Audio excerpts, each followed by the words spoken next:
It's 1491. A year from now, Christopher Columbus will set foot on this quiet beach. What's here before he arrives is a world of unbelievable natural wealth.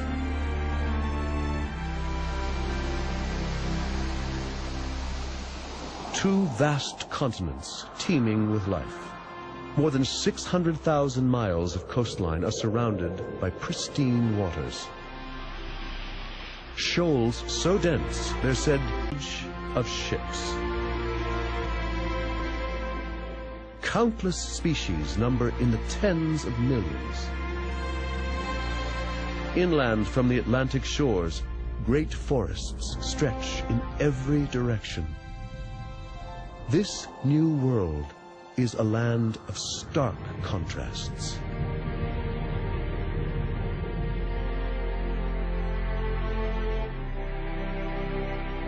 From the lush jungles of South America to the glaciers of the Arctic North and the great plains of the Midwest, where gigantic herds thunder across North America, there is room for caribou, antelope,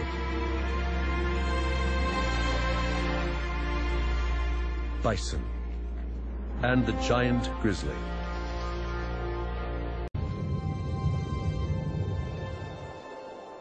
In the sky above, flocks of birds nearly block out the sun as millions of pigeons, ducks, and geese. No one in Europe has dared imagine the magnificent bounty that exists on the other side of the Atlantic Ocean.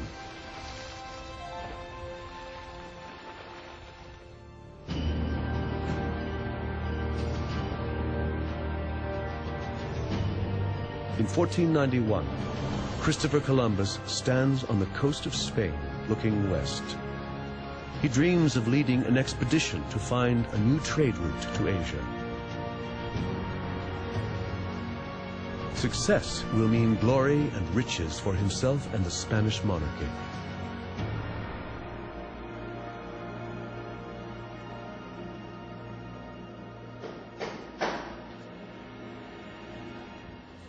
In Europe, the nobles have grown wealthy by trading with the East. Spices and gold, gemstones and silk are the most lucrative goods. But Europeans have lost the Silk Road to the Turks, and foreign trade is in decline. The wealth of kings is in danger. Isabella, Queen of Spain, is desperate to find new routes to India, and she has a plan. Isabella is the most powerful woman in Europe, a continent of expanding horizons filled with competitive and inventive souls. For 500 years, they have been building castles, palaces, and centers of trade. Kings and popes have raised armies to fight each other and their enemies on Europe's borders. Nowhere else are rivalries so intense, gold fevers so widespread, religious fervor and business expertise as tightly wound as in Europe in 1491. Ideas are moving forward. Curiosity and the thirst for power pushes Europe's limits.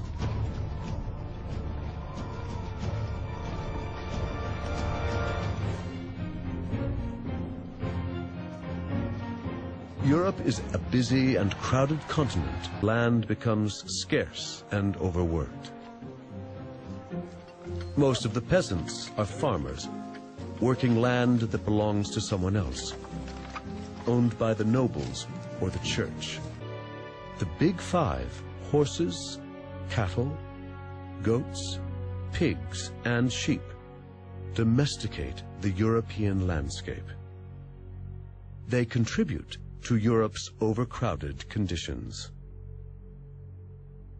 In 1491, the Americas, too, are a crowded and prosperous place, but in a very different way. The Andes cradled a vast empire ruled by powerful god kings. Mesoamerica, is densely populated and home to the most impressive civilizations on the continent. The Atlantic coast is filled with smaller villages and fields. And along the great rivers, great cities are built around monumental plazas. It is an ancient world, inhabited by 100 million people. Hunters and gatherers, fishermen and farmers, kings, slaves and soldiers. In North and South America, in 1491, farmers grow corn and potatoes to feed their people.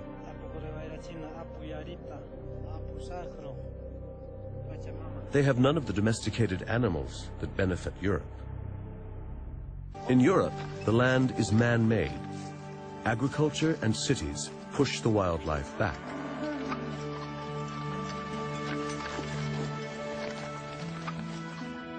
Untamed land is now a rarity. Europe's rivers and lakes are now dirty and empty. And surrounding seas are fast becoming depleted.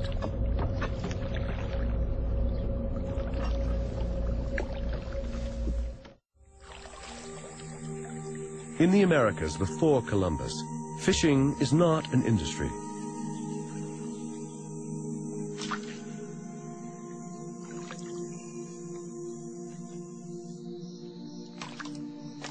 They don't need it. Fish are for the taking. Here, too, there is space for abundance. The waters teem with fish and with whales, dolphins, and manatees.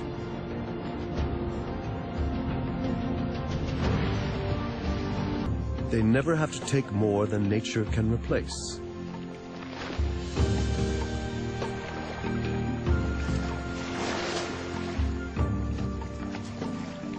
North and South America appear to be a primitive, untamed paradise. Over in Europe, in 1491, they are cutting down the forests rapidly.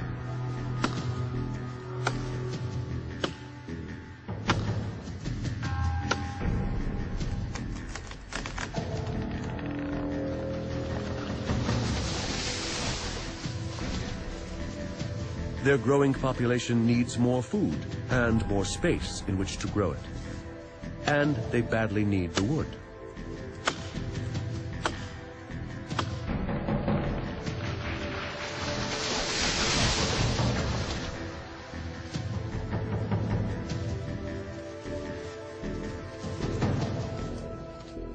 They have the tools.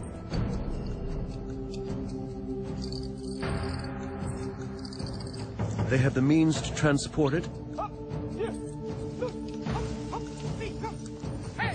and they have the energy.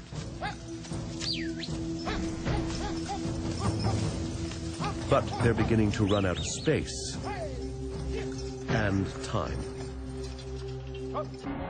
It is an era of competition, and wars use up forests too. Whole armies are equipped with bows made from yew wood. The yew tree is almost exterminated in Europe. Armies need iron weapons, and smelting ovens burn day and night.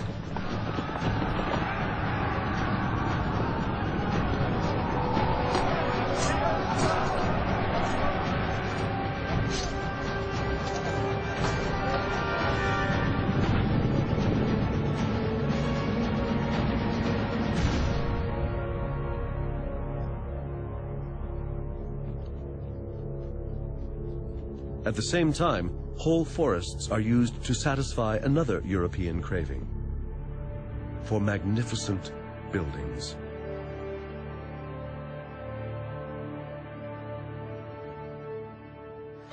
The cathedrals in the cities are made of stone, yet they require millions of logs for their bases and frames.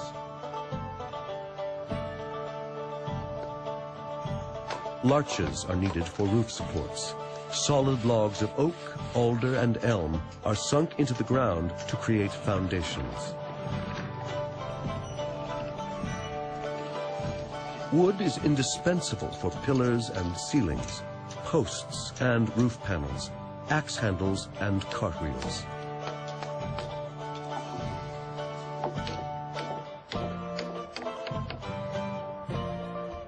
European castles, cathedrals, monasteries, and churches consume entire forests in Germany, France, Italy, Spain, and England.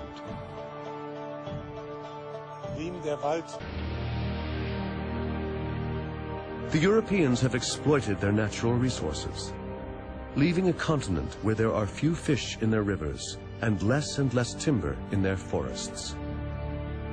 Their towns are crowded with people, and they don't know what to do with them. And kings have grown intense. Religious fervor, curiosity, and greed are widespread in 1491. And there is a constant hunger for new ideas. The printing press is invented. Books and ideas spread.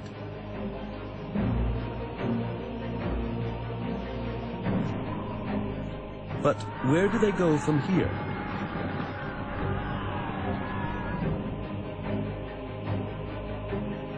Where can all this raw energy be channeled?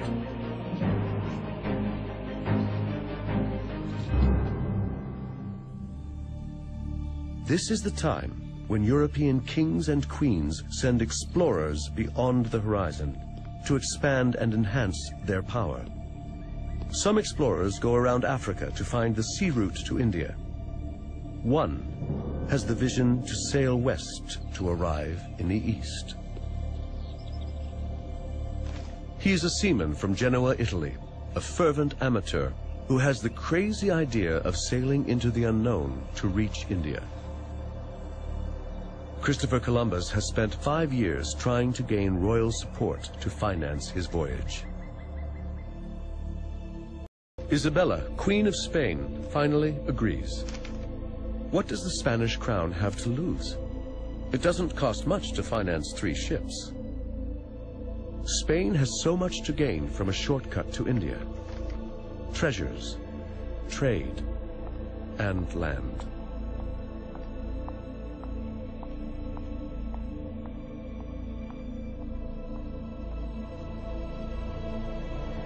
At first, no one wants to board his ship.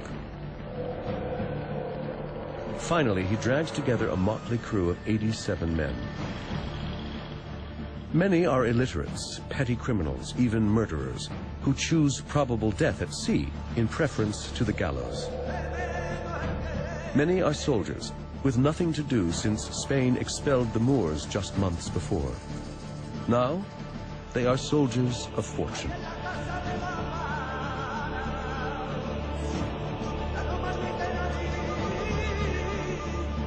With his band of desperados, Christopher Columbus sets sail from the port of Seville.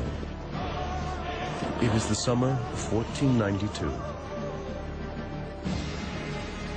He promises the Queen that his expedition will be a success. And in a matter of weeks, he will change the course of history.